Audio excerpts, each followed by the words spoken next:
recognize the importance of belonging to a union or well, that's good. Well, that's a good question that you should better, I think, ask the representative of a member state. It's from my perspective, it's more difficult to judge, how member states perceive all these changes. I mean, I don't think you'll get the same answer if you talk to the United Kingdom or whether you talk to a smaller country like Belgium, for example, or Luxembourg, who are definitely much more pro-European and pro-European Union than the UK is at the moment. So it's, I don't know, it's difficult to say. It's a bit premature, I think, to say. I think we should keep in mind that, well, it's too early to say now because the treaty is just being implemented, as I said, right now. And the aim is obviously to achieve more coherence, more unity. It is on the part of the member states, as I have seen it now developing here in New York. There's still, especially the member states, those member states that were next in line for the presidency, they had, I think, some difficulties accepting the fact that they would no longer be in charge, in fact, of representing the European Union. We had a system beforehand where, even the smallest of our member states, at least at some point in time, every 15 years or so, would be have the prominent role of speaking on behalf of the European Union in the whole world for a period of 6 months. And that, of course, will no longer be the case now. And at the beginning, I think, especially, the next big country in line was Poland, that is officially assuming the presidency in Brussels as of tomorrow, but no longer in external relations. So there were some hesitations and some misgivings about that. But then, the fact remains that we maintain a system of rotating presidencies in Brussels, in our headquarters. The Council of Ministers, as I said, for all the subject matters that are outside foreign policy, will continue to be chaired by a rotating system. So, inside the EU, I mean, even our smaller member states will have plenty of opportunities to, have a prominent role for 6 months. But no longer in external relations, but that, I think, is something they will understand in the end, that is just a collective interest of the European Union. Yeah, I mean, we saw that for the last event we had here on Operation Atalanta.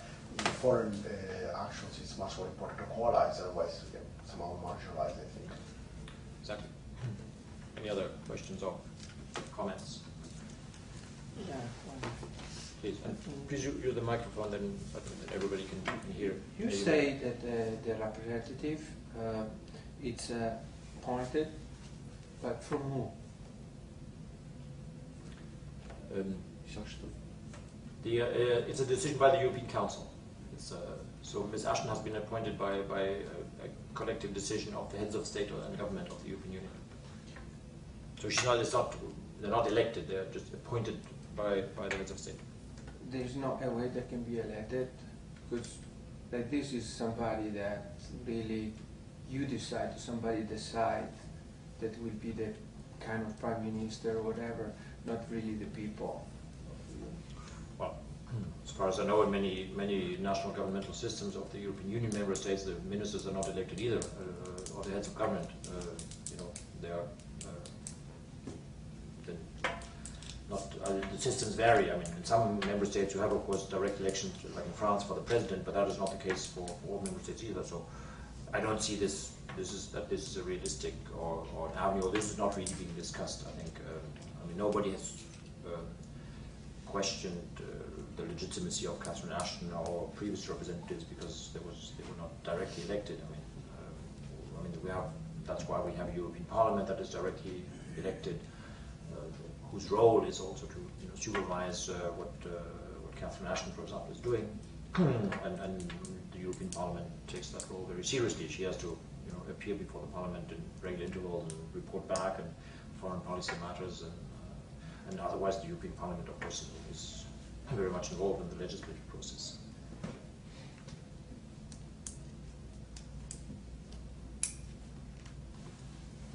Question? Do you see a defense ministry coming at some point in time? No, at the moment this is rather unlikely, I must say. I mean, the treaty has the necessary legal basis for that in the specific area of the common security and defense policy. So there is something called, in principle, as a concept, the European Union's common security and defense policy. However, and the treaty also says in that regard that this could develop into a common European Union defense in the proper sense, should the heads of state and government of the European Union unanimously decide so at some point in the future. So there's kind of a legal basis for this to happen, for this political process to happen. But right now the political decision has been made that the EU's policy in that regard would be limited to so-called crisis management operations. That's our terminology for what the UN calls peacekeeping. However, it's not exactly the same in substance either, because the way EU crisis management operations were designed until now they want to design more to help countries in crisis, in a post-crisis situation, or in the aftermath of a war or a crisis, whereas the UN directly, the UN's main role is to act directly as by way of peacekeeping operations in the middle of a conflict. The EU has developed more targeted mechanisms for intervention, but also with military means, both with civilian and military means. But so far, the political decision or the policy of the EU is to restrict itself to such crisis management interventions and to leave everything that concerns European defense to NATO. One question I'll ask.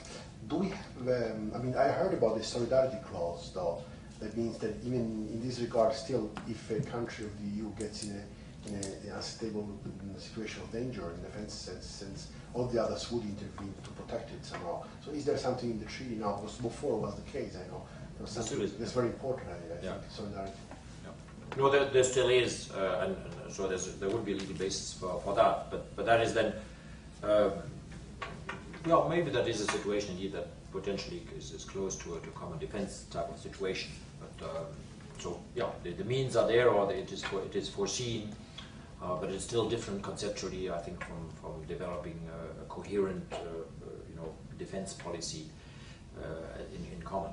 So we're still, I think, quite far away. Yeah, I was referring, as a matter of fact, to if the sovereignty of one of the states is interfered with in a way, or there is a kind of danger to its then the others are obliged to protect it, I guess, as a world in border of the Union itself. Yeah, it's more of an internal mechanism than an external mechanism to protect against outside interference. Indeed.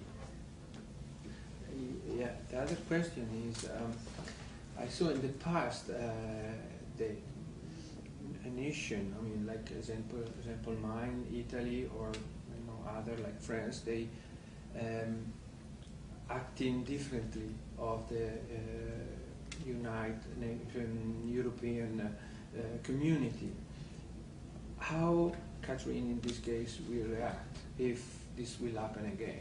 Like, let's say if France decide to go in Libya, as she did, as they did, how you will do it? Well, the fact that we have something called the common European foreign policy does not mean that the member states lose their sovereign right to conduct their own foreign policy. They are bound by an obligation of loyalty. They should not do anything that indeed is in contradiction with any agreed EU policies. But obviously there's quite a large grey zone there, what kind of behavior amounts to a violation of the principle of loyalty. So the member states are supposed by the treaty to support whatever the EU is doing. But of course, situations like in Libya illustrate that the national policies of the member states are still there, and there are different interests. But what is interesting to note in the context of Libya, for example, is that there is nonetheless, despite different approaches from a national perspective among our member states, there is a clear political agreement, and everything has been put in place already, to launch European Union crisis management operations with a humanitarian purpose in Libya, should it be required. Right now, it's on hold because the United Nations have not really requested so far the European Union to do anything. So that illustrates, the specificity or the added value of the EU's common foreign policy, that can take concrete foreign policy-oriented action, even though the political analysis of the situation or notwithstanding diverging national policies as regards in a situation like that.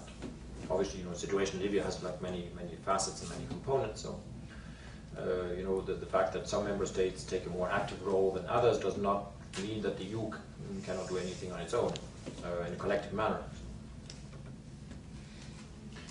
Do you think the question of Mr. Kissinger